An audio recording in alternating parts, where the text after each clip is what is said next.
Christmas sale last week. Dr. Joseph Siegler's new book is Fire Your Therapist. It's touted as the essential guide for success and happiness. Really? The essential guide for success and happiness? Anyway, he's here to answer relationship questions this morning. Thanks for being here. Morning, Joe. Hey, Larry. Hey, Robin. So what we always do is just fire out some questions that people had and sent to our website. You ready? You got it. All right, first one from Veronica. How do you make a new long-distance relationship work?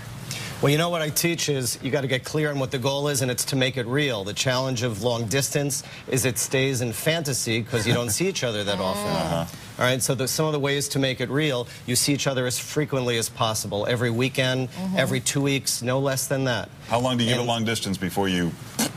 Well, I think time-wise, I'd say 2 years is the max before one party moves to the other city. There has to be an agreement for it to become real. Otherwise, it stays in fantasy and you don't know what you have. Very good. All right, this is from C. How do you get a stepfather involved with his stepchildren's lives? Hello, C. Well, I think the first thing is to make it fun for the stepfather, and that's not to mandate it.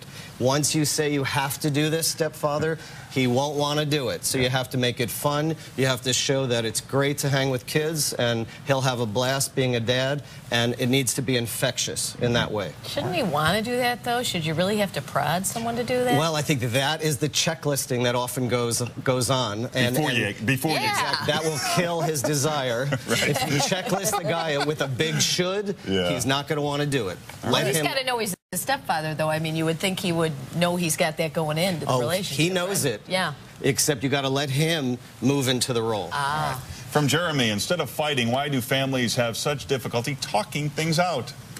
Well, you know, Jeremy, it's because families don't know how to talk because everyone's text messaging. So the family actually has to set time. Meals are the easiest, a weekend trip, and they actually have to set time, cell phones off, TVs off, and they have to learn to talk about the news, about family business, about what they like, about what they don't like. They have to get the skills of communication. That's all it is. Like when Mike Brady used to have schedule a family meeting. That's right. We need to have a Brady Bunch meeting, Larry. We used to do that in our family, and it all still turned out to be fighting. You know, I don't know. Well, there has to be a no fighting rule. So you got to add that one in. You're about 20 years too late on that. From Sarah, what do you do with an unemployed husband? We have no money to do anything with the house. All the work we should have done before he got laid off. Now he's underfoot and driving me crazy. It's a glimpse of things to come when we retire. She is negative, Robin. So the first thing she has to get positive and respect the guy that he's out of work. He needs support. He needs to reconnect with hobbies.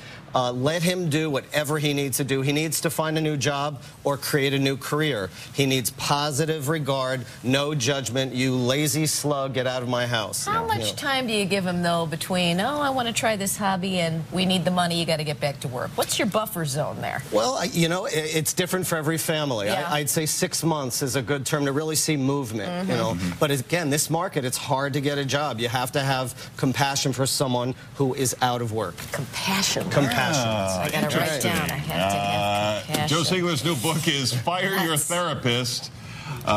Thanks for joining us, Joe. Good to see you. Larry, Robin, great to see you.